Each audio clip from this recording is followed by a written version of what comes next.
ಉಗ್ರಪ್ಪ ಅವರು ಕೂಡ ಇವತ್ತು ಹಾಸನಲ್ಲಿ ಸ್ಟೇಟ್ಮೆಂಟ್ ಮಾಡ್ತಾರೆ. ಉಗ್ರಪ್ಪ ಅಂದ್ರೆ ಯಾರು? ಉಗ್ರಪ್ಪ ಯಾರು ಗೊತ್ತಾಗ್ತಾನೆ? ಕಾಂಗ್ರೆಸ್ ಪಾರ್ಟಿಯವರ.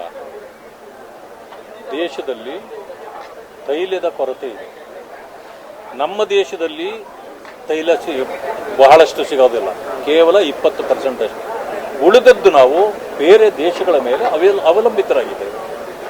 ಅಲ್ಲಿ ಯುದ್ಧದ ಸಮಸ್ಯೆ ಇರೋದರಿಂದ ತೈಲ ಇಲ್ಲಿಗೆ ಬರುವಂಥದ್ದು ತುಂಬ ದುರ್ಲಭ ಆಗ್ತಾ ಇದೆ. ಅಂತಾರಾಷ್ಟ್ರೀಯ ಮಾರುಕಟ್ಟೆಯಲ್ಲಿ ಬೆಲೆಗಳ ಏರಿಕೆಯೂ ಆಗಿದೆ. ಆದರೂ ಕೂಡ 3-4 ಲಕ್ಷ ಕೋಟಿ ಇವತ್ತು ನಮಗೆ ಹೆಚ್ಚು ಖರ್ಚು ಆಗಿದ್ರೂ ಕೂಡ ಅದನ್ನು ತಡ್ಕೊಂಡು ಜನರ ಮೇಲೆ ಹೊರೆ ಹಾಕಬಾರದು ಅನ್ನೋ ಕಾರಣಕ್ಕೆ ಪ್ರಧಾನಮಂತ್ರಿಯವರು ಅದನ್ನು ನಿಭಾಯಿಸ್ತಾ ಇದ್ದಾರೆ. ಜೊತೆಗೆ ಹಿಂದೆ ಆಗಬೇಕಾಗಿತ್ತು, ಆದರೂ ಕೂಡ ಈ ಕೇಂದ್ರದ ಏನು ಟ್ಯಾಕ್ಸ್ ಇತ್ತಲ್ಲ, ಒಂದೊಂದು ಲೀಟರ್ಗೂ 10 ರೂಪಾಯಿಗಳನ್ನು ಇಳಿಸೋದ್ರ ಮೂಲಕ ಜನರ ಮೇಲೆ ಹೊರೆ ಹಾಕೋದನ್ನು ತಪ್ಪಿಸಿದ್ರು. ಆದರೂ ಕೂಡ ಈಗಲೂ ಅದು ನಮಗೆ ಲಾಸ್ ಆಗ್ತಾ ಇರೋ ಕಾರಣದಿಂದ ಅದು ತೈಲಗಳು ಸಿಗುವಂಥದ್ದೇ ದುರ್ಲಭ ಆಗ್ತಾ ಇರೋದ್ರಿಂದ ಹೇಳಿಕೆ ಕೊಟ್ಟರು, ಮಿತವಾಗಿ ಬಳಸಿ. ಒಬ್ಬ ದೇಶದ ಪ್ರಧಾನಿಯಾಗಿ ಈ ರೀತಿಯ ಮಾತನ್ನು ಹೇಳೋದು ತಪ್ಪ? ಯಾರಿಗಾದ್ರೂ ಇದು ತಪ್ಪು ಅನಿಸ್ತದ? ಜನರಿಗೆ ತಪ್ಪು ಅನ್ಸಲ್ಲ, ಕಾಂಗ್ರೆಸ್ನವ್ರಿಗೆ ಯಾಕೆ ಇದು ತಪ್ಪಾಗಿ ಕಾಣ್ತಿದೆ?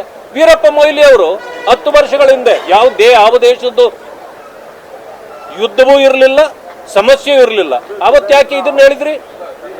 ಕೇವಲ 6 ಸಿಲಿಂಡರ್ ಕೊಡ್ತೀವಿ 1 ವರ್ಷಕ್ಕೆ ಅಂತ ಯಾತಕ್ಕೆ ನೀವು ಹೇಳಿದ್ರಿ?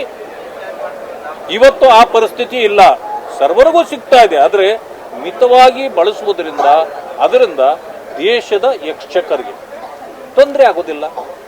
ನಾವು ಡಾಲರ್ನೇ ನಂಬಿ ಬದುಕಬೇಕಾಗಿಲ್ಲ.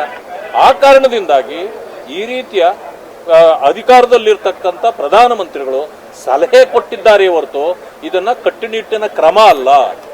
ಅದನ್ನ ಕಾಂಗ್ರೆಸ್ನವರು ಅರ್ಥ ಮಾಡಿಕೊಳ್ಬೇಕು. ಕಾಂಗ್ರೆಸ್ನವರ ಈ ಮಾತುಗಳನ್ನ ಜನ ಕೇಳಬಾರದು, ನಂಬಬಾರದು ಅಂತೇಳಿ ಜನರಲ್ಲಿ ಮನವಿ ಮಾಡ್ತಾರೆ.